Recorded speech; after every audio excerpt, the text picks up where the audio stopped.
Me llamo Gemma, tengo 75 años. Y vivo sola. En una vieja granja de trigo en el centro de Kansas. Ya pasaron más de 10 años desde que murió mi esposo. Jim. Era un veterano de guerra, orgulloso. De voz suave y tranquilo. De esos que con solo estar cerca te hacían olvidar lo dura que puede ser la vida. Me dejó esta tierra, unos cuantos acres de trigo. 3 vaquitas. Y un recuerdo que abarca 40 años de matrimonio. La casa no es nada del otro mundo. Una casita de madera. Que cruje con el viento y se inclina un poquito. De esas que uno ve desde la carretera y piensa que está abandonada. Pero no todas las mañanas. Yo me levanto a las 5. Me caliento los huesos con un chal de lana.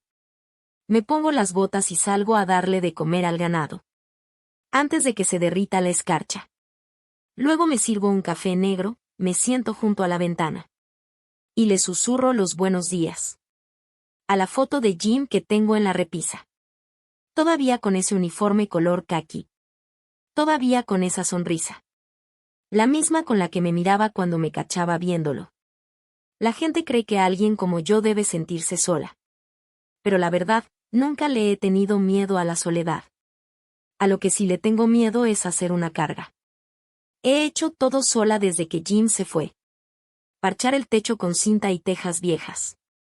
Pagar los impuestos. Llamar al veterinario cuando las vacas andan raras. Hasta palear la nieve después de las tormentas. Aunque mis rodillas ya no estén para esos trotes. Pero pues, te las ingenias. Es lo que uno hace cuando no hay nadie más. Te las ingenias. Mi hijo, Isen. No me ha visitado en casi 2 años. Tiene un negocio de empaques en la ciudad. Cajas, cartones, impresiones personalizadas. Todo eso. Le ha ido bien, creo. Eso me imagino por las llamadas que hace una vez al mes. En Navidad. En Acción de Gracias. En mi cumpleaños. O a veces cuando las noticias dicen que un tornado podría pasar por el medio oeste. Esas suelen ser videollamadas. Le gusta enseñarme su nuevo reloj. Su coche. La fuente esa que pusieron en la entrada de su oficina. Yo sonrío y finjo que estoy orgullosa y sí lo estoy. De cierta forma. Pero también porque sé que eso es lo único que quiere escuchar. Así que cuando vi su camioneta roja entrar por el camino de grava. 2 semanas antes de Navidad. Me quedé ahí parada, parpadeando como mensa. Con el delantal todavía mojado de lavar verduras. Casi ni lo reconocí. Se ve más llenito, más bien vestido, más de ciudad. Con la barba bien recortada. Mamá dijo, saliendo con una mano pegada al celular. Mientras escribía un mensaje. ¿Está bien frío aquí? ¿Podemos pasar? Yo me apuré a prender la estufa. Balbuceando algo sobre una sopa que me había sobrado. Y pan calientito de la mañana. Puse agua para el té. Y limpié la mesa de la cocina 2 veces. Era como si estuviera recibiendo a alguien importante. No al muchacho al que antes le limpiaba la carita del pudín. Casi no volteó a ver la casa. Sus ojos volvían una y otra vez al teléfono. Dedos moviéndose sin parar. Yo lo miraba. Como si quisiera memorizar la forma en que se le encorvan los hombros. O cómo se le frunce la ceja izquierda cuando anda cansado. Cosas que no veía en persona desde hace tanto. Y cuando por fin soltó el teléfono. Y me vio directo a los ojos. Mamá dijo directo, no puedes seguir viviendo aquí así. Ya estás muy grande, ¿qué vas a hacer si te caes? ¿O si pasa algo en la noche y no hay nadie cerca? Sonreí, tranquila, y le dije que he llegado hasta aquí. Pero él no me sonrió de vuelta. Hablo en serio. Este lugar ya no es seguro. Mira, la verdad es que ya no tienes la fuerza para seguir haciendo todo el trabajo de la granja. No es sano. Necesitas tener gente cerca, necesitas familia. Se acomodó en la silla, como si ya lo tuviera todo planeado. Melissa y yo hemos estado hablando. Queremos que te vengas a vivir con nosotros. Me sorprendió tanto que ni siquiera supe qué contestar.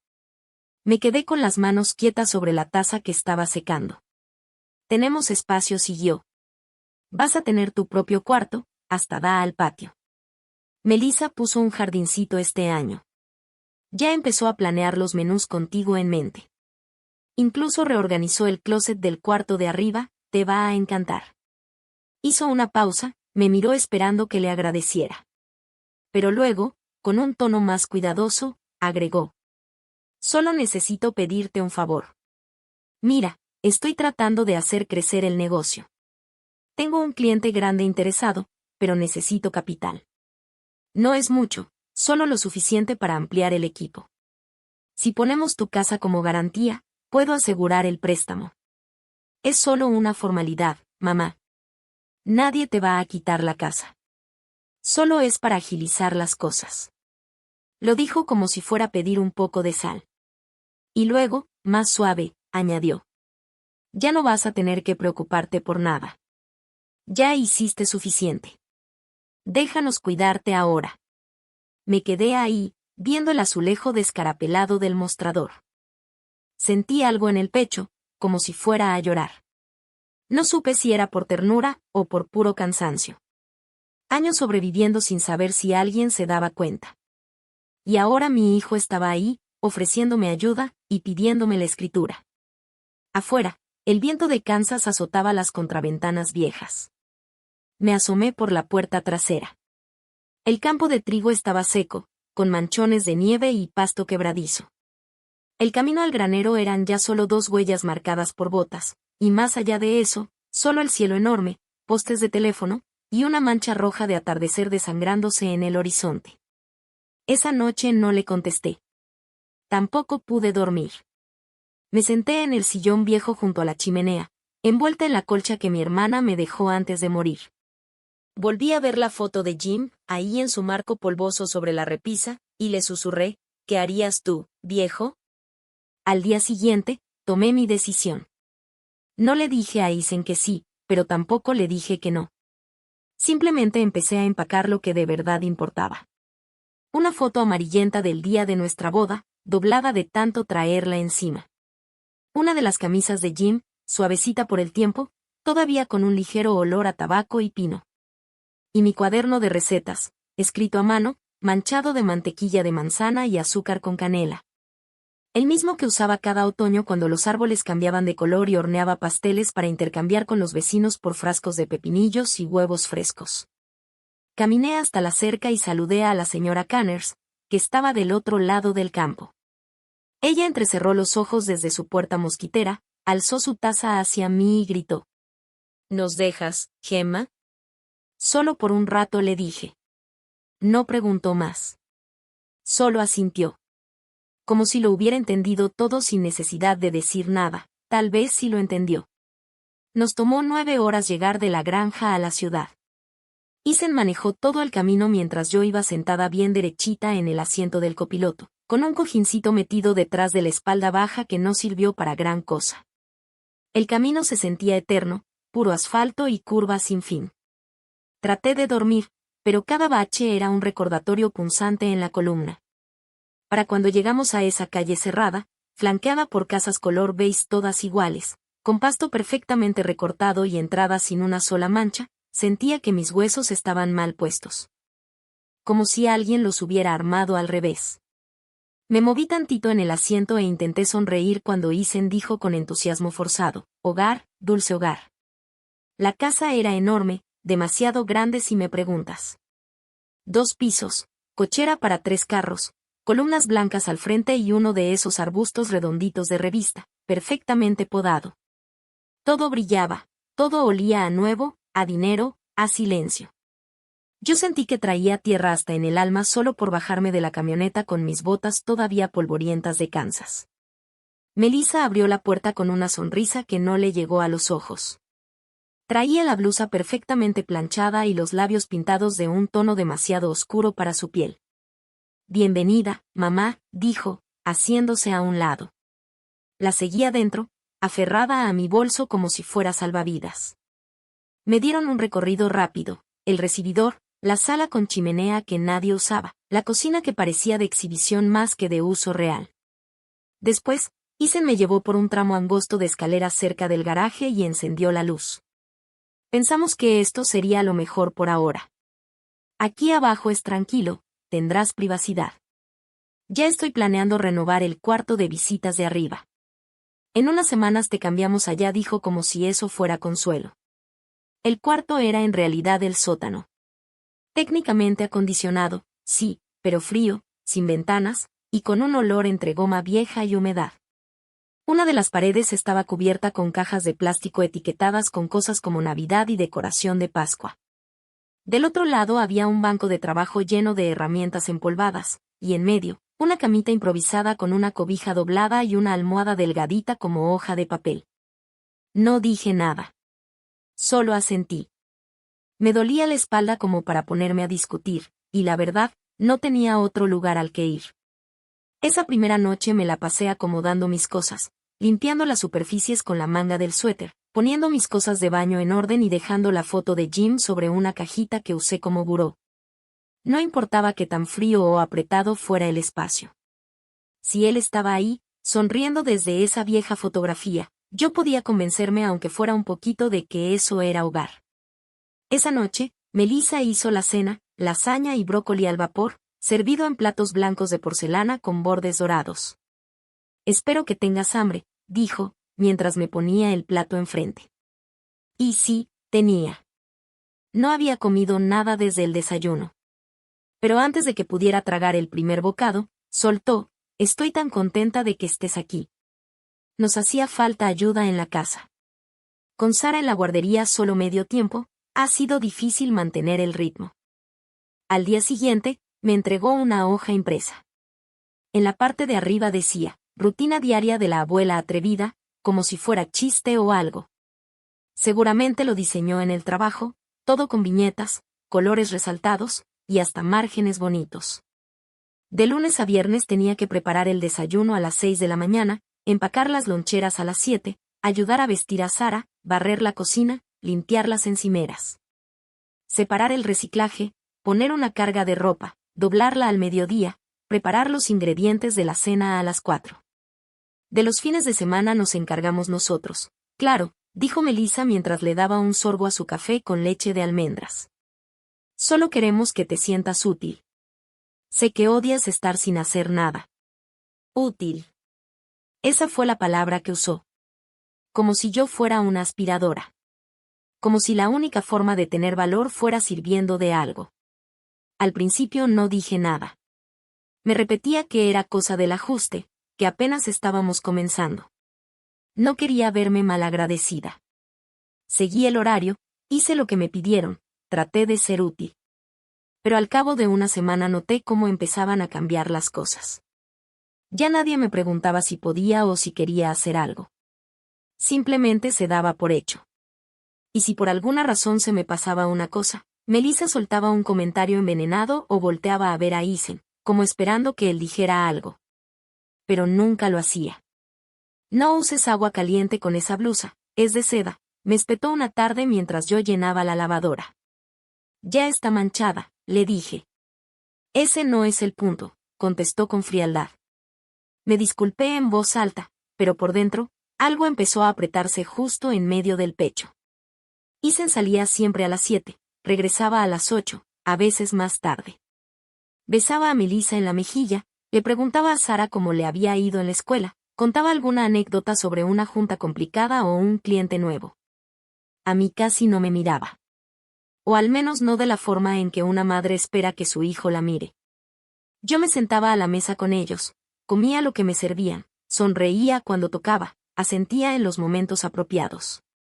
Me convertí en parte del mobiliario. En un adorno que hace que la sala se vea más llena, pero que no necesita hablar. Una noche, tiré sin querer una botella de detergente en el lavadero. Se me resbaló de las manos, cayó con fuerza contra el piso y el líquido azul se escurrió por las baldosas. Melissa entró corriendo, los tacones tronando contra el piso, ojos abiertos de par en par. ¿Qué estás haciendo, mamá? Eso no es barato. Me quedé congelada, trapo en mano. Lo siento, dije, agachándome para limpiarlo aunque mi rodilla protestaba con un crujido. Ella no ayudó. Se quedó ahí parada, con los brazos cruzados, viéndome como si fuera una niña que había hecho una travesura. Ethan entró, vio la escena y, en lugar de preguntar qué había pasado, se sirvió un vaso de agua y subió las escaleras. Eso me dolió más de lo que estoy dispuesta a admitir. Esa noche, comencé a escribir otra vez. En un cuadernito que tenía escondido en la caja de la mesita de noche, junto a la foto de Jim. No era nada serio. Solo pensamientos. Líneas sueltas. Palabras para recordar que aún tenía voz. Soy una invitada en la casa de mi propio hijo. Creo que solo me quieren aquí mientras sea útil. Mientras mis manos no tiemblen. Mientras todavía tenga fuerza en la espalda, y después ¿qué pasa cuando ya no sea conveniente? Extrañaba mi hogar. No solo la casa aunque, Dios sabe, también extrañaba eso, sino todo, el susurro del trigo cuando el viento soplaba fuerte, el crujido viejo de la puerta del granero, el mugido de las vacas cuando salía con la cubeta llena de alimento. Extrañaba las conversaciones que no se sentían como evaluaciones de desempeño. Extrañaba andar descalza por el patio sin sentir que alguien me juzgaba. Extrañaba hablar con Bessie, la vaca marrón con la mancha en la nariz. Ella era mejor oyente que Melissa. Y también más cariñosa. A veces, mientras colgaba la ropa, le platicaba mis sueños, mis dolores, los libros que alguna vez leí. Ella solo parpadeaba lento y masticaba su pasto como si entendiera cada palabra. Una mañana me desperté antes que todos. El sótano estaba helado, y las articulaciones me dolían nada más intentar incorporarme. Me puse el suéter que llevaba semanas sin lavar, no porque se me olvidara, sino porque no confiaba en que Melissa no dijera algo sobre cómo lo lavaba. Preparé café en silencio, cuidando no hacer ruido, y me senté en la cocina, viendo cómo el sol salía a través de las puertas de cristal. Toda esa luz entraba con fuerza, tocando cada rincón de la casa, menos a mí. Me quedé ahí sentada, pensando en lo fácil que era desaparecer en una casa llena de gente. Esa mañana, ni siquiera pude levantarme bien. Traté de mover las piernas, puse los talones sobre el cemento frío, y cuando me incliné para alcanzar mis zapatillas, un dolor punzante me atravesó la rodilla derecha, como si me hubieran metido un alambre encendido. Me quedé quieta, respirando hondo. El dolor no era nuevo, era ese tipo de dolor que con el tiempo se vuelve un viejo conocido. Pero ese día era más agudo. Me froté la rodilla con cuidado, susurrándole como le susurraba antes a mis vacas. Ándale, muchacha, no te nos deshagas todavía. Con esfuerzo, logré ponerme de pie, apoyándome en el marco metálico de la cuna que me habían acomodado como cama. Cada paso hacia las escaleras se sentía como cargar costales llenos de ladrillos amarrados a mis piernas. Para cuando llegué arriba, Melissa ya estaba en la cocina haciendo ruido con sus tacones, sirviendo proteína en polvo en la licuadora para preparar uno de sus batidos. El aire olía a leche de almendras y plátano artificial. Me aclaré la garganta. Melissa, creo que necesito ver a un doctor. Me duelen mucho las rodillas, esta mañana casi no podía ponerme de pie. Ella ni siquiera volteó a verme. Ay, eso es normal a tu edad. Solo descansa, se te va a pasar. Me sentiría mejor si me lo revisaran, hay una clínica aquí cerca. No, respondí con cuidado. Mamá, dijo ya con tono seco, dejando de mover la cuchara por un segundo. Ethan está hasta el cuello en el trabajo, y yo tengo 3 llamadas de clientes esta mañana. No podemos meter una cita médica ahorita. Tú tómatelo con calma, no es nada grave, ¿verdad? Asentí. Creo que hasta sonreí para tranquilizarla, aunque por dentro sentía como si algo se desinflara dentro de mí. Me quedé ahí, esperando un poco más, solo por si acaso se le ocurría decir ¿sabes qué? Vamos. Pero no lo hizo. Me dio la espalda y encendió la licuadora con esa eficiencia suya que no deja espacio para nadie más. Bajé cojeando las escaleras y me senté al borde de la cuna, viendo los cordones gastados de mis botas. Por un momento pensé en la señora Conner, allá en casa. Esa mujer habría dejado todo alimentar a sus gallinas, hervir mermelada, lo que fuera y me habría llevado al doctor sin preguntar. Iba platicando todo el camino sobre su nervio ciático o los cálculos biliares de su segundo exmarido. Le extrañé tanto en ese momento que tuve que morderme el labio para no echarme a llorar. Esa noche Melissa pidió pizza. Ethan llegó temprano por primera vez en mucho tiempo. Sara estaba coloreando en el piso de la cocina, y la tele tenía uno de esos dramas policíacos donde todo es gris y nadie sonríe. Yo acababa de dejar los platos en el fregadero cuando Ethan sonrió y dijo, «Mamá, tal vez vete con calma con la pizza. No es como si el pan de maíz de la casa costara dinero real aquí». Melissa se rió. Sara se rió también, solo porque los demás lo hicieron. Y yo sonreí. Lo hice. Sonreí mientras veía el plato de cartón y el pedazo de pizza grasosa que de pronto ya no pude meterme a la boca. La garganta se me cerró. El estómago se me volteó. Vi ese pedazo como si fuera comida para alguien más, como si nunca en la vida hubiera sido mía. Esa noche escribí en mi cuaderno. No era una broma. Era una advertencia. Comer menos cuesta menos. Vivir pequeño. Hablar bajito. No ocupar espacio. Nunca me preguntaron cómo dormía. No sabían que mi cuarto seguía húmedo incluso después de que el deshumidificador se rindiera, que algunas noches me despertaba temblando, con la cobija enredada entre las piernas, abrazando la camisa de Jim contra el pecho como si todavía pudiera darme calor, como lo hacía antes. Él siempre dormía del lado izquierdo. Yo sigo poniendo su camisa de ese lado de la cuna, doblada con cuidado. Cada noche la toco antes de dormir, como si fuera una promesa, como si con eso bastara. Nadie me preguntó si tenía frío. Ni siquiera si tenía sábanas suficientes o si estaban calientitas. Solo asumieron que estaba bien, como si fuera un aparato que nomás se conecta y funciona. Una tarde, Sara me trajo una tarjeta de cumpleaños que hizo en la escuela. Tenía crayones, diamantina y corazoncitos chuecos. «Feliz cumpleaños, abuelita», decía con letras disparejas. Le di las gracias y la abracé con cuidado, sin apretarla mucho. Ella no lo sabía, claro, solo vio a su abuela. No vio las ojeras, ni la sombra detrás de mis ojos. Guardé esa tarjeta en la caja junto a la cuna durante semanas. Algunas noches me quedaba viéndola más tiempo que la foto de Jim.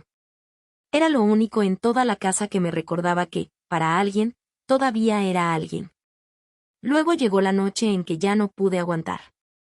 Pasé todo el día tallando los azulejos del baño, de rodillas, de pie, otra vez de rodillas, hasta que me venció el cansancio y me quedé sentada ahí en el suelo, entumida. Esa noche subí las escaleras tarde, cuando ya todos dormían. Necesitaba aire. Necesitaba un rincón donde pudiera respirar. Me serví medio vaso de agua y me quedé en la sala, viendo la repisa con libros de pasta dura que nadie ha leído y plantas de mentiras. Todo tan bien acomodado, tan limpio, tan frío. Tan distinto a mi casa de antes, con su tiradero bonito y su vida en cada rincón. Cuando por fin me arrastré de nuevo al sótano, me senté a los pies de la cuna con la foto de Jim entre las manos. Ya ni energía tenía para llorar. Solo dejé que el silencio se me pegara al cuerpo como otra capa de piel. No debí haber venido, le susurré. Debí saberlo mejor. Pensé en todas esas tardes sentada en el porche de Kansas, viendo el trigo moverse con el viento como si cantara bajito. El café caliente entre mis dedos, los perros ladrando a los cuervos. Pensé en la dignidad callada de la soledad, en la paz de los silencios compartidos entre amigos viejos. Y ahora todo eso lo había cambiado por esto, un cuarto sin ventanas, una especie de bodega disfrazada de habitación, este conteo diario de mis errores, de lo que molesto, de lo que peso. Pensé en esas películas donde las señoras grandes eran recibidas por sus hijos, rodeadas de risas, amor y pastelitos saliendo del horno. Antes lloraba con esas películas. Me limpiaba las mejillas y decía, esa voy a ser yo algún día. Pero mírame ahora. Sin porche. Sin trigo. Sin pastelitos. Sin dignidad. Sin una casa a donde volver. Sin dinero en el banco. Con un cuerpo ya muy cansado para pelear, y demasiado frágil para huir. La luz del sótano titiló de repente, una de esas bombillas baratas que Ethan puso. Parpadeó una vez, como dudando, y luego se estabilizó. Miré mis manos, manchadas, llenas de callos, confiables. Y me pregunté cuánto tiempo más iban a aguantar, antes de que hasta ellas dijeran ya basta. Me quedé ahí sentada un buen rato, pensando en lo que pasa cuando una persona da todo durante años, décadas, y un día simplemente, se vuelve invisible. Esa noche el aire se sentía más frío de lo normal. El silencio pesaba más. Las sombras se estiraban hasta las esquinas. Era el cuarto martes del mes. Día de sacar la basura. Ya me había vuelto buena para acordarme del calendario, el contenedor azul para reciclables, el verde para lo demás. Odiaba cómo me dolían las rodillas en cada escalón que bajaba hacia el sótano, pero aún así, necia como siempre, saqué los botes. El cielo estaba color pizarra, y el viento me mordía los dedos aunque traía guantes. Había una capa de hojas mojadas pegadas al pavimento. Fue entonces cuando la vi, por primera vez. Estaba junto al basurero en la esquina, detrás del centro comercial pequeño, cerca del súper. Era chiquita, tal vez medía 1,5 metros, con una parca roja, deslavada, que parecía haber pasado por 3 familias antes que ella. Llevaba un gorro gris bien pegado a la cabeza y una bufanda morada toda estirada, enredada 2 veces alrededor del cuello. En una mano traía una bolsa de plástico del súper, en la otra un sándwich envuelto en papel. Me cachó viéndola y me hizo un gesto con la cabeza, de esos que hacen los desconocidos en la ciudad cuando nadie quiere meterse con nadie. Yo no tenía pensado decir nada, pero mi boca se movió antes que el cerebro. Le dije algo, no recuerdo qué exactamente. Ella me vio, levantó la ceja y dijo: podría ser peor. Al menos está seco. Lo seco es bueno para las articulaciones. Eso me hizo reír tantito. Díselo a mi rodilla derecha, le respondí. Sonrió. Y con eso, como que algo se rompió, algo se aflojó entre nosotras. Se llamaba Charlotte. 76 años, igual que yo. Vivía en los departamentos de bajos ingresos que están más allá de la farmacia. 3er piso. Sin elevador. Me dijo que antes vivía con su hijo y su nuera, hasta que, como ella misma dijo, decidieron que estorbaban más de lo que valía. Lo dijo como quien comenta que va a llover, con esa voz plana que usan los que ya no esperan que alguien les tenga lástima. Ahora trabajaba medio tiempo doblando toallas en una lavandería, por dinero en efectivo. Comía barato, se mantenía al margen, pagaba su renta puntual. Me dijo: aquí nadie me pide más de lo que puedo dar. Yo pongo mis reglas. A nadie le importa si se me olvida reciclar o si doblo mal sus calcetines. Me invitó a su casa al día siguiente. Al principio dudé, me vino encima esa vocecita con la que me educaron, la que decía que no hay que meterse mucho con extraños. Pero la curiosidad me ganó. Su depa estaba en el último piso, y mi sobaco chilló con cada escalón. El pasillo olía tantito a jabón de lavandería y a algo frito. Su casa era oscura, pero cálida. Tenía un calentador de esos viejitos junto a la ventana. Una mesa coja con 2 sillas que no hacían juego, y las paredes decoradas con pósters viejos de flores, girasoles, margaritas, puro color. Había una repisa con tacitas de té llenas de polvo y un sillón gastado con una cobijita tejida colgada por detrás. Hizo té del barato, de bolsita del súper, y partió un solo paquete de galletas para las 2. Cuidado con los dientes, dijo guiñándome el ojo. Ya están rancias, pero a mí me gusta que truene. Platicamos por horas, de todo y de nada. Me contó que su esposo había muerto hace 20 años en un hospital. Dijo que olía a cloro y desesperanza. Extrañaba sus chistes mensos, cómo dejaba las herramientas tiradas por todo el patio, y cómo le decía Charlie solo para hacerla enojar. Nos reímos hasta que me dolieron las costillas. Nadie me regañó por comerme la última galleta. Nadie me dijo que ya era tarde. Cuando me fui, me apretó la mano y dijo: vuelve cuando quieras, Gemma. Me caes bien. Y volví. Primero a los 3 días. Luego a los 4. Nos contábamos historias como niños cambiando dulces. Ella sacaba álbumes viejos con las orillas todas rizadas. Yo le contaba de Jim, de las vacas, del porche, de los pasteles. Ella decía que recordaba el olor del heno, aunque nunca vivió cerca de un rancho. Y hoy, la invité. Esperé a que Isen y Melissa se fueran a trabajar.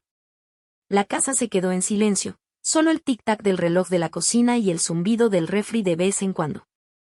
Charlotte llegó con un recipiente de mermelada de durazno, de esas de marca barata del súper, como regalo. Hice huevos revueltos, pan tostado, pepinos y jitomates en rebanadas con vinagre y pimienta. Comimos despacio, como quien no tiene a dónde ir. Dijo que los huevos le quedaron perfectos. Le dije que la mermelada estaba mejor que todo lo que había probado en meses. Nos reímos de los hombres como todos empiezan prometiendo el cielo, y terminan dejando los calcetines por toda la casa. Nos sentamos juntas en el porche de atrás, envueltas en cobijas viejas, viendo a los pajaritos picotear en el comedero. Melissa siempre se le olvidaba llenarlo. Charlotte dijo: «Es curioso, ¿no? Yo sola, tú no. Y aún así estamos en el mismo lugar». Asentí. «Aquí afuera estoy tranquila», dijo. «Nadie me necesita, pero al menos nadie me controla». No me había dado cuenta de que estaba conteniendo la respiración, hasta que la solté.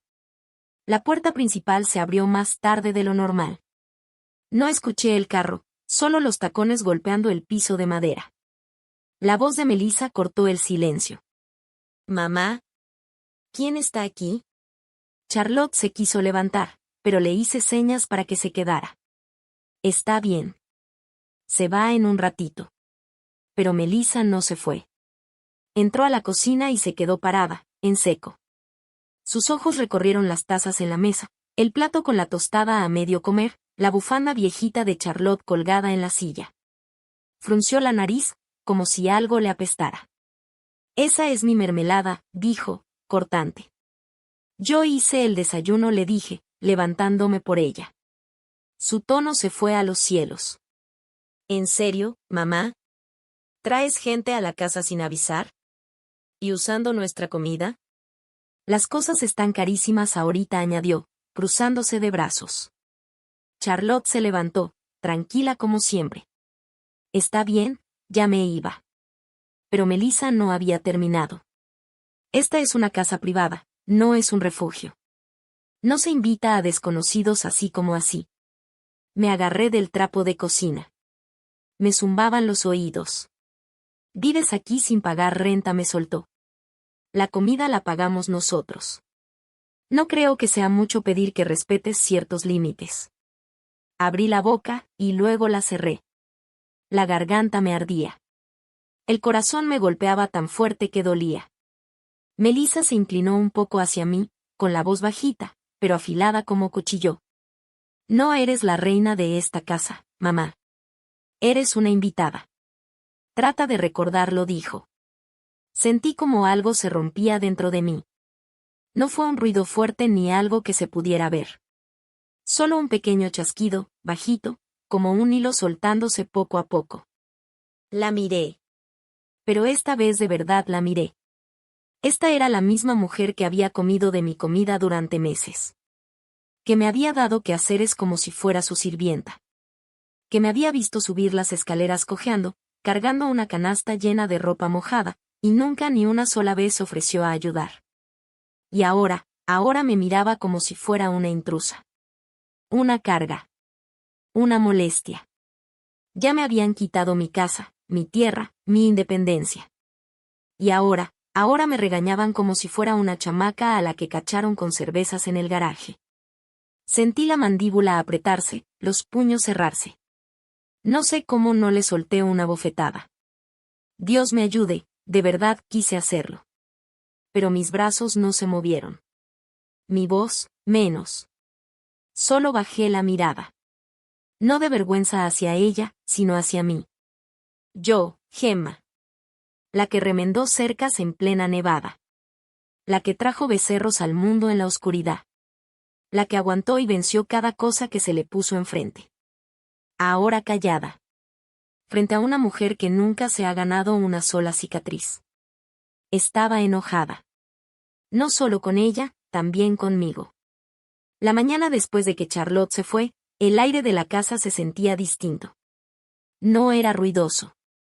No había gritos. Pero sí era frío. Ese tipo de silencio denso, metálico, que anuncia tormenta. Melissa no dijo mucho durante el desayuno. Le dio su licuado a Isen, le dio un beso en la cabeza a Sara y sin levantar la mirada, soltó. Vamos a limpiar el sótano este fin. Necesito el espacio para mis cosas de yoga. Lo dijo como si hablara del clima. Yo me quedé ahí, con la espátula en la mano, los huevos aún en la sartén. Como, alcancé a decir. Isen levantó la vista de su celular. Me puso esa voz calmada que usa con sus clientes. Es temporal, mamá. Solo por unas semanas. Vas a estar bien en el cuartito del garaje. Hay bastante espacio, nomás hay que mover unas cajas de Navidad. Las palabras le salieron fluidas. Ensayadas. Como si ya lo hubieran planeado. Como si lo hubieran discutido 1000 veces antes. Abrí la boca para contestar, pero, ¿qué iba a decir? ¿Quiero mi sótano de regreso? Si ya ni mío era. Ese mismo día me pasé la tarde limpiando el rincón que me habían asignado. Justo al lado del calentador de agua. El colchón era de esos que compras por internet, aún olía a plástico. No había calefacción. Ni alfombra. Ni paredes de verdad. Solo unas repisas llenas de tiliches y bicicletas viejas apoyadas en cajas de cartón. Esa noche llovió. Y yo escuchaba como las gotas golpeaban el techo de lámina del garaje. Sonaban como clavos cayendo sobre la tapa de un ataúd. Me acurruqué bajo la camisa de Jim e intenté no tiritar. Al día siguiente me desperté con la garganta ardiendo. Una tos seca me raspaba el pecho como si tuviera alambre por dentro. Las articulaciones me dolían más que de costumbre. Aún así, me levanté antes del amanecer. Arrastré los pies hasta la cocina. Freí los huevos. Empaqué la lonchera de Sara. Me puse 2 suéteres y una bufanda gruesa, antes de acompañarla a la escuela. Ella iba hablando de un concurso de deletreo y la clase de música. Yo iba luchando por no quedarme sin aire. Nadie preguntó cómo me sentía. Esa tarde, mientras limpiaba los mostradores, Melissa me miró y soltó. Si estás enferma, no te acerques al cuarto de Sara. No quiero que le pegues nada. Solo quédate en tu espacio, por favor. Ni siquiera esperó a que le respondiera. Ya estaba de regreso en su laptop. Y yo me quedé ahí, con el trapo mojado aún en la mano. Me pregunté si así era como la gente dejaba de ser humana. No de golpe, sino por partes. Capas que se te van cayendo, una a una. Humillaciones pequeñas, de esas que no se notan. Pero que te van pelando hasta dejarte como una figura. Una sombra. Me acordé del rancho en invierno. De cuando abría camino en la nieve con la pala. Nada más para llegar al granero. Aunque el viento me cortara la cara como si fueran navajas. Aún así, tenía mi lugar, mi propósito. Ahora. Mi cuarto con puerta tenía.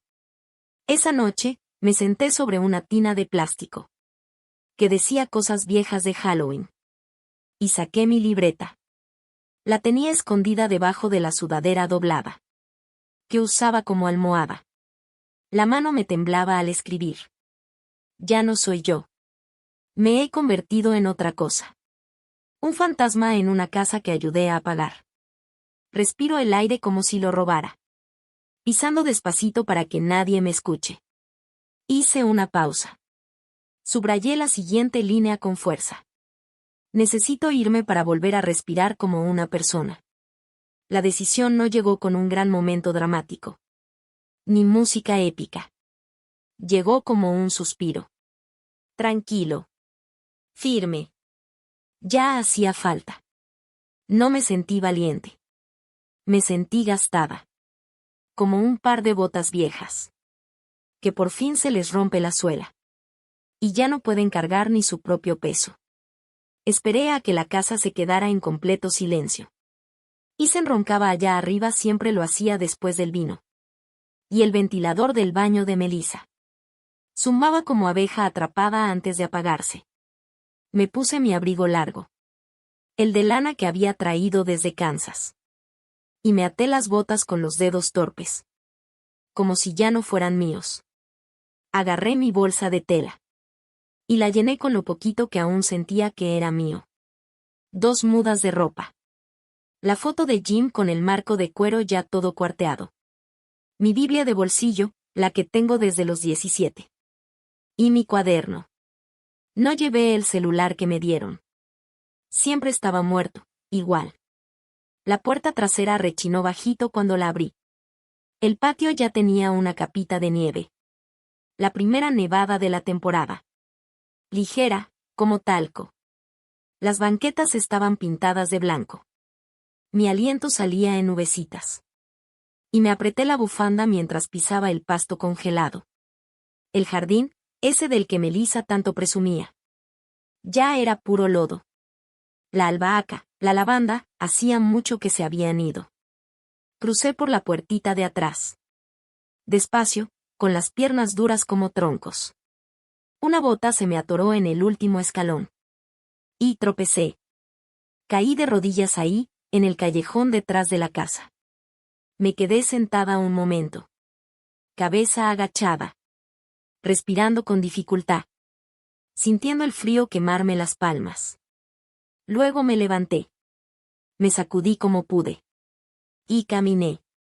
Las luces de la calle zumbaban arriba de mí. El silencio me cubría como cobija.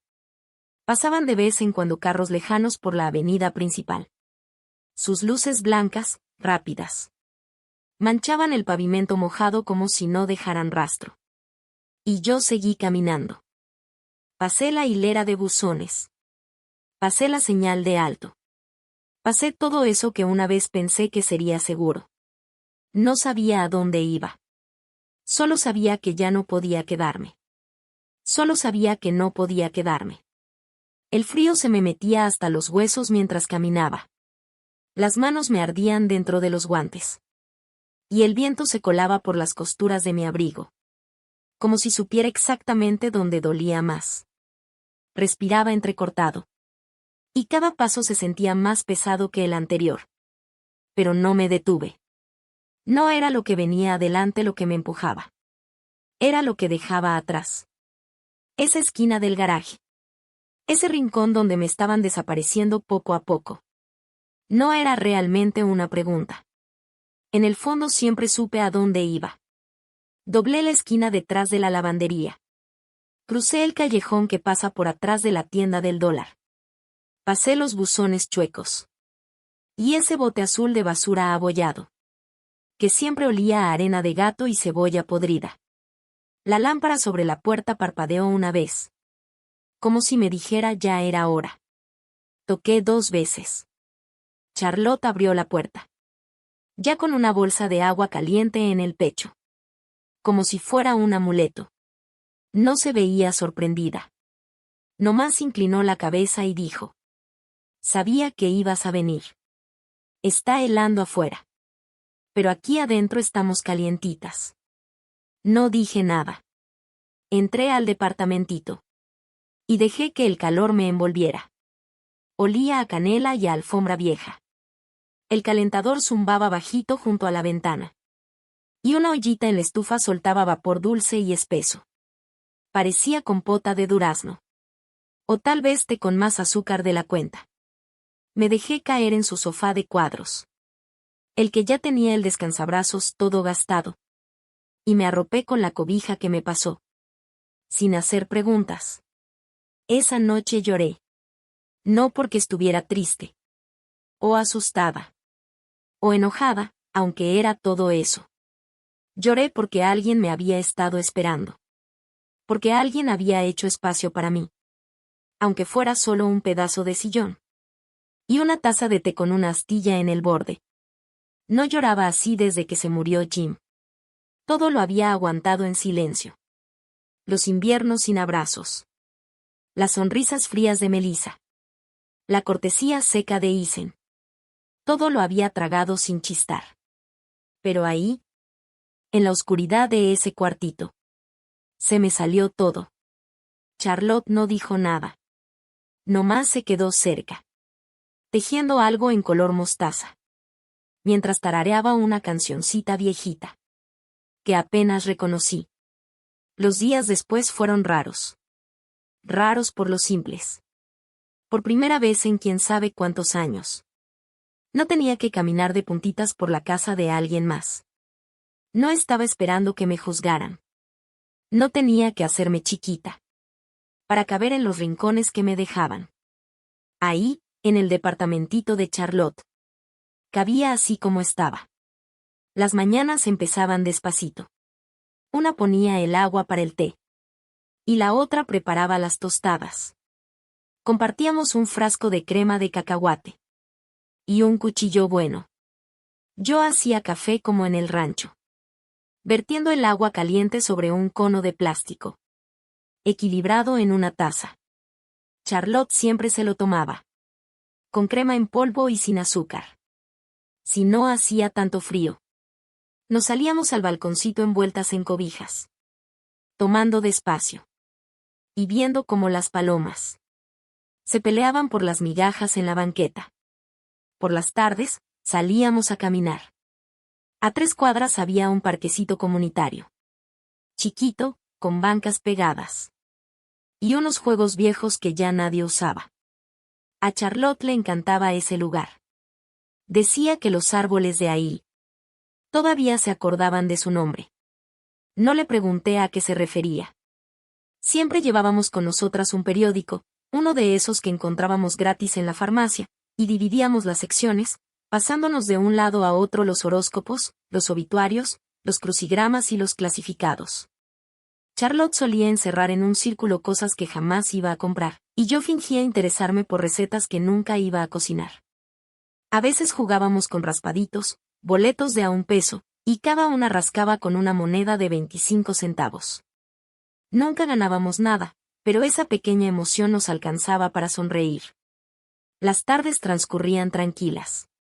Tenía una radio vieja de madera, con un dial que hacía clic al girarlo, y por alguna razón siempre sintonizaba estaciones que ponían música country de hace 1000 años. Patsy Cline, Hank Williams, Tammy Wynette. Nos sentábamos bajo la luz amarilla de la única lámpara en la sala, y tejíamos. Yo no era buena, mis bufandas quedaban chuecas, con un lado más ancho que el otro, pero Charlotte jamás comentó nada. Hablábamos despacio, lo que se nos viniera a la mente, hombres que habíamos amado, comida que no soportábamos, lugares que queríamos visitar antes de que nuestras rodillas nos traicionaran del todo. Una noche, sin pensarlo, le dije, siento como si estuviera viviendo otra vez, no solo existiendo. Charlotte sonrió, sin voltear. Así sabes que estás en el lugar correcto. Mientras tanto, allá en casa de Isen, me imagino que al principio ni se dieron cuenta que me había ido. Pero para la tercera mañana, debieron haberlo notado.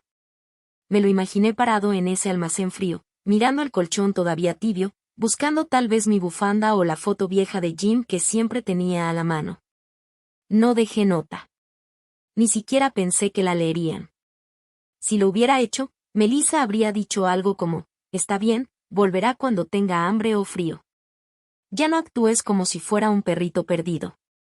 Tal vez Isen hubiera estado de acuerdo. Tal vez no. Pero yo sabía que no vendría a buscarme. Él no estaba ahí, no por mí. Una mañana, mientras Charlotte y yo hacíamos nuestra caminata habitual por el parque, una ráfaga de viento nos sorprendió. Me aferré a mi bufanda con fuerza, pero mi cuaderno se resbaló del bolsillo de mi abrigo y cayó al suelo. Las páginas se abrieron de golpe y una hoja suelta salió volando, dando vueltas como un pajarito herido, hasta caer cerca de los pies de un joven que estaba sentado en una banca, con una laptop sobre las piernas. Auriculares colgando bajo la capucha de su sudadera. Llevaba jeans rotos de la rodilla y tenis sucios. A su lado, había un sándwich medio comido, con mantequilla de cacahuate asomándose de una esquina. El muchacho recogió la hoja, la miró brevemente mi letra, llena de bucles e inclinaciones y al vernos acercarnos, se quitó un audífono y dijo, oiga, señora, creo que esto es suyo. Asentí, un poco apenada, mientras tomaba la hoja de regreso. Gracias. Solo son unas notas. Él sonrió, con esa sonrisa abierta y tranquila que a veces tienen los jóvenes. Cuando no tienen miedo de verte directo a los ojos. Escribes bien bonito, en cursiva me dijo. Principalmente son puras ideas sueltas, le respondí. Cosas para que la cabeza no se me oxide. Se rió. Mejor que cualquier cosa que haya escrito hoy. Pura basura de contratos y resúmenes de casos, me estoy friendo el cerebro. Charlotte ladeó la cabeza, curiosa. Tercer año de Derecho. Programa de asistencia legal comunitaria. Intentando sobrevivir los exámenes finales, y el bajón de azúcar. Nos reímos los tres. Tres desconocidos chocando en el mismo punto, sin razón más que el viento. Él me miró otra vez, con ese tipo de mirada fría pero firme. Si algún día necesita algo legal, dijo señalando de manera vaga su computadora, hago consultas gratis los sábados en el centro comunitario, allá por la calle 9. No pensé mucho en eso en su momento. Solo otro muchacho tratando de ser decente en un mundo que no lo pone fácil. Me topé con Marcus otra vez la mañana siguiente en el parque. Estaba en el mismo banco, con la misma sudadera vieja y comiéndose otro sándwich de crema de cacahuate, con migas pegadas a los dedos. Charlotte iba caminando un poco más adelante, me hizo señas para que la alcanzara, pero le dije que iba en un minuto. No me preguntó nada, solo asintió, como si ya supiera que algo tenía que decirse. Me senté junto a ese joven, con mis manos aferradas al vasito de café frío, y por primera vez en mucho tiempo, sentí que podía hablar sin vergüenza. Al principio solo dije cosas vagas. Detalles pequeños. Pedazos de recuerdos que a nadie suelen importarle. Que la casa en Kansas siempre olía a pey. Que la vaca Millie dejó de comer una semana entera. Que Jim me pasó su vieja camisa un día, y que todavía la abrazo cada noche, como si fuera un niño con su peluche favorito. Marcus escuchó. No interrumpió, ni asintió demasiado como hacen muchos cuando intentan parecer amables. Solo se quedó ahí, con los ojos clavados en mí, como si fuera la única testigo de algo importante. Le conté que confié en mi hijo. Que le di todo. La casa. Lo único que me quedaba después de 40 años de ser esposa, madre, ama de casa. Isen me dijo que solo necesitaba hipotecarla un tiempo, para hacer crecer su negocio. No te preocupes, mamá. Sigue siendo tuya, me dijo. Y le creí. Porque era mi hijo. Después me mudé con él y su esposa. Dejé mi casita de madera entre los campos de trigo, y terminé en un sótano húmedo, sin ventanas. Más tarde, me movieron a una especie de bodega al lado del garaje. Sin ventanas, sin calefacción. Solo cajas y una bombilla amarilla. Aún así, me levantaba temprano para hacer el desayuno, limpiaba los pisos, lavaba la ropa, llevaba a mi nieta a la escuela. Como si fuera una máquina. Pensé que tal vez estaban ocupados. Luego creí que era porque ya estaba vieja. Pero al final, me pregunté si de plano era tonta. Cuando llegué a esa parte, sentí mi voz atorada en la garganta. No lloré. Ya no me quedaban lágrimas. Pero dolía. Como un corte que no sangra. Sin ruido. Solo un espacio hueco y palpitante.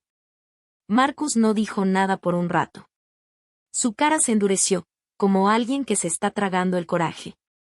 Cerró su laptop, la puso a un lado en la banca, y se giró hacia mí con los ojos fijos. No creo que esto sea una situación sencilla, señora. Gemma, dije apretando los labios, ¿crees que fue una locura confiar en mi propio hijo? No respondió firme. No creo que estés loca. Creo que se aprovecharon de ti. Y eso no solo está mal moralmente, es ilegal. No dije nada. Podrías demandarlo. Hay leyes que protegen a los adultos mayores del abuso financiero. Te defienden precisamente de este tipo de manipulación. No tuviste asesoría legal independiente, y si todo lo que dijiste es cierto, tienes un caso serio. Y muchas posibilidades de ganar. Sentí el corazón golpearme el pecho. Pero es mi hijo, dije bajito. Marcus no se inmutó. No está actuando como tu hijo. Está actuando como alguien que se aprovechó de una persona vulnerable. Tú mereces justicia, señorita Gemma. Aparté la mirada. Sentía el pecho dándome vueltas. ¿De verdad iba a meter a mi hijo en problemas legales? ¿A juicio? ¿A la cárcel? Nos quedamos callados. Una hoja amarilla cayó entre nuestros pies. A veces, para salvarte, dijo al fin Marcus, con voz tranquila, tienes que aceptar que alguien a quien amas traicionó tu confianza. Esa misma tarde, Marcus me llevó a un edificio pequeño de ladrillo, medio escondido detrás de una fila de oficinas grises. Un letrero azul colgado afuera decía, Centro de Asistencia Legal para Adultos Mayores. Me detuve en la entrada, dudando, con una carpeta delgadita entre las manos, llena de papeles viejos y amarillentos. Marcus solo dijo: vámonos. Nadie debería pelear solo. Nos recibió una mujer llamada Evelyn Grant. Tenía como 50 y tantos años, cabello corto y oscuro, con algunas canas discretas. Sus ojos eran grises, filosos como cuchillas, pero su voz era suave, firme, como esas cobijas pesadas que te cubren hasta el alma. Había sido fiscal. Ahora era voluntaria, ayudando a personas mayores que habían sido maltratadas. Le conté todo otra vez, esta vez más corto. Ella no me interrumpió. Le entregué las copias de la hipoteca y unas notas con números y fechas. Solo tardó unos minutos en revisar los papeles antes de levantar la vista y decir: no está sola, señora Gemma. La ley de Kansas prohíbe cualquier trato financiero hecho con presión o manipulación, especialmente si se involucra a adultos mayores sin asesoría legal independiente. Esta hipoteca puede revocarse por completo. Y usted tiene bases para demandar a Isen por abuso y maltrato financiero. Miré mis manos. Los dedos flaquitos me temblaban sobre la taza de té de plástico. Si hago esto, ¿sigo siendo su mamá? Ella me miró directo. Sí. Pero una mamá que decidió no dejar que su hijo la hiciera víctima. Firmé el poder legal. Y esa misma tarde, Evelyn presentó una moción para anular la hipoteca. También abrió una demanda civil contra Isen por abuso emocional y explotación de confianza. Marcus estuvo todo el tiempo detrás de mí, sin decir una sola palabra. Pero escuché su respiración. Como si alguien acabara de sacarse una piedra enorme del pecho. Una semana después, Isen recibió la notificación legal. Charlotte me dijo que estuvo marcando toda la noche. 23 llamadas en menos de 10 horas.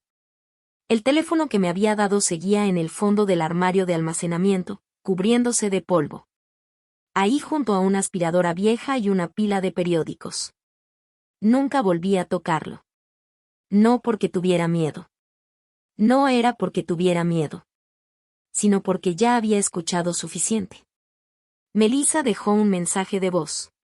Charlotte lo puso en altavoz. Su voz chillona, filosa, como un cuchillo rayando un plato. ¿De verdad nos estás haciendo esto, mamá? ¿Estás loca? ¿Quieres arruinarnos la vida? ¿Quieres meternos a la cárcel? Nosotros cuidamos de ti, ¿ya se te olvidó? Me quedé en silencio. Charlotte me apretó la mano. Marcus estaba sentado en un escritorio cercano, con la vista en su laptop. No dijo nada. Y no necesitaba que lo hiciera. Ya no necesitaba que nadie me defendiera. Ya no necesitaba disculpas. Solo necesitaba algo que había estado enterrado por mucho tiempo, mi voz. Y ya la había recuperado. El juzgado no era nada como lo había imaginado. No había escaleras de mármol, ni banderas ondeando, ni vitrales solemnes. Era solo un edificio bajo del gobierno, con paredes color beige y pisos de linóleo deslavado. Oliendo a papel viejo y cera para pisos. Se parecía más a una oficina del SAT que a un lugar donde la vida de alguien puede deshacerse, o empezar otra vez. Llamaron nuestro número de caso, y nos guiaron a una sala pequeña. Sillas de plástico, una mesa por lado. La jueza una mujer con lentes delgaditos y el cabello recogido en un chongo gris. Ya parecía agotada cuando entramos. Pero sus ojos se afilaron en cuanto abrió el expediente. Isen llegó justo a tiempo. Bien rasurado, con traje oscuro y zapatos bien lustrados. Parecía un hombre decente.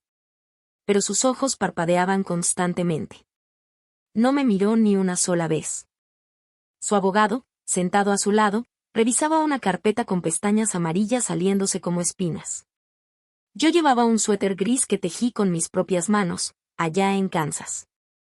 Era sencillo, pero calientito. Mi cabello lo traía recogido como a Jim le gustaba. Y dentro de mi bolso, guardaba una foto suya, bien dobladita. No para enseñársela a nadie. Solo para tenerla cerca. Sostener ese rostro me recordaba que todavía tenía fuerza, aunque a veces se me olvidara. Evelyn se sentó a mi lado. Serena, como siempre.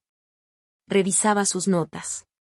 Solo tamborileó una vez con los dedos en la mesa, la única señal de que estaba lista para pelear. Comenzó exponiendo los hechos. Que yo había sido dueña de una casa en la zona rural de Kansas. Que no tenía deudas. Que mi hijo me convenció sin asesoría legal de firmar una hipoteca para ampliar su negocio.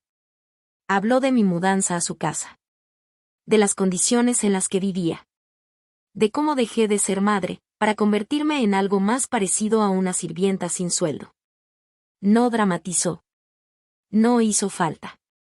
La sala ya estaba completamente en silencio. Entonces dijo las palabras que yo había intentado olvidar, pero no podía. Le dijeron que no comiera tanto, dijo Evelyn, porque la comida no es barata como en su casa. Le hicieron dormir junto a un garaje, en pleno invierno. Le negaron atención médica. Y la humillaron cuando pidió algo tan básico como dignidad. La jueza no parpadeó. Solo asintió con la cabeza y empezó a escribir con su pluma. El abogado de Eisen apenas logró balbucear una defensa. Temblorosa. Vacía. Dijo que yo había aceptado esas condiciones porque estaba emocionalmente inestable. Después de años de aislamiento rural. Que Eisen y Melissa habían hecho lo mejor que podían. Y que no deberían ser responsables por simples malentendidos. En una casa con varias generaciones. Su voz se quebró justo cuando dijo esa última palabra, malentendidos. Me puse de pie en cuanto Evelyn me dio el visto bueno. No ensayé nada. No tenía un discurso preparado. Solo hablé con lo que me salió del corazón.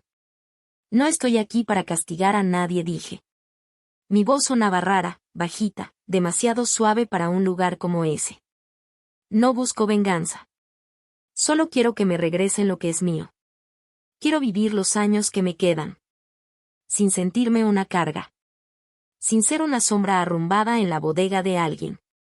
Quiero volver a ser tratada como persona. Me senté, y la sala se quedó en un silencio seco. La jueza leyó en voz alta durante un rato. Las palabras legales salían lentas, firmes. Estatuto 39 al 1431 de Kansas. Protección para adultos vulnerables. Violación de las leyes de protección financiera a personas mayores. Invalidación de acuerdos hechos bajo manipulación. Sin asesoría legal independiente. Luego levantó la vista. Miró a Eisen. No con enojo, sino casi con tristeza. Determinó que el acuerdo hipotecario fue hecho. Bajo presión y sin representación legal adecuada. Por lo tanto, declaró nulo el acuerdo. La casa y la propiedad legal deben ser devueltas.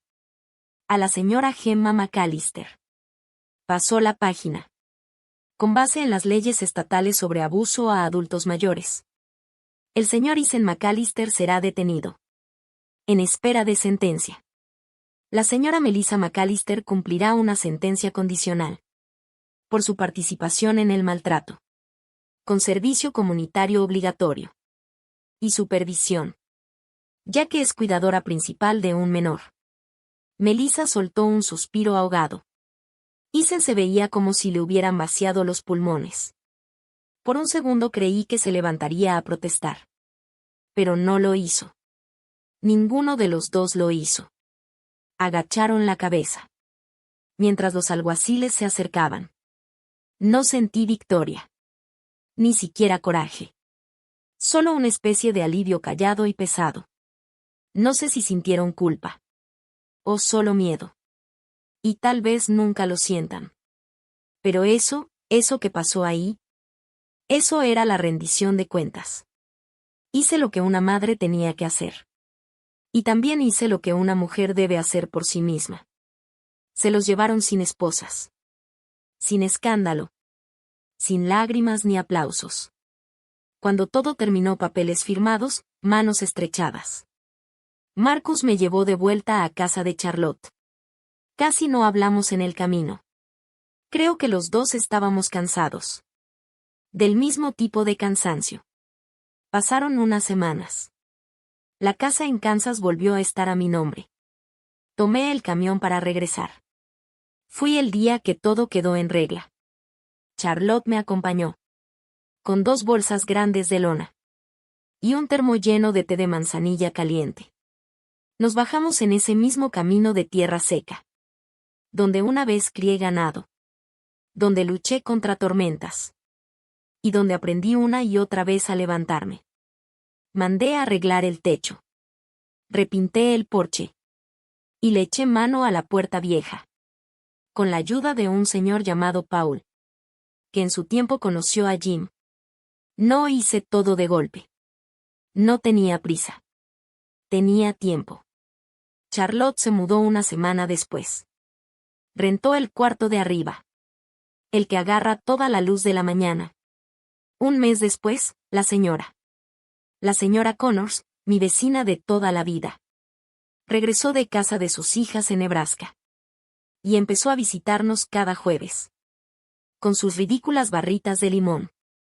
Y su perrito chiquito que odiaba a todos los hombres. Nos sentábamos los 3 en el porche. Todas las noches que podíamos. Nomás viendo cómo el viento mecía el trigo. Tomábamos té ligerito. Nos reíamos de puras tonterías. Y hablábamos de todo y de nada. La casa ya no era solo mía. Era mía como antes. Llena de voces que no querían nada de mí. Más que mi compañía. Y eso, más que cualquier sentencia. Fue lo que realmente se sintió como justicia. Dime, ¿qué opinas de esta historia? ¿Crees que mi hijo y mi nuera recibieron lo que en verdad merecían? Si tú hubieras estado en mis zapatos, ¿te habrías levantado a darle una cachetada a tu nuera? ¿O te habrías quedado callada, aguantando todo?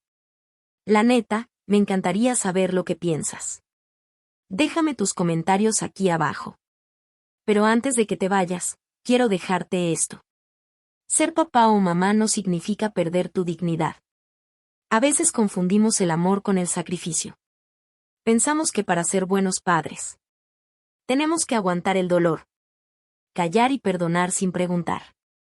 Pero cuando el amor se vuelve control, cuando la bondad se da por sentada, ya no es amor, es daño. Y la verdad es que nunca es tarde para alzar la voz. Tú todavía vales. Todavía tienes una voz. Y todavía mereces paz, no importa la edad que tengas. Si esta historia te llegó al corazón, dale like y suscríbete para apoyar este canal. Así podré seguir compartiendo historias que realmente importan. Y si conoces a alguien que necesite escuchar este mensaje, compártelo con esa persona. Muchas gracias por estar aquí. De verdad, gracias de corazón.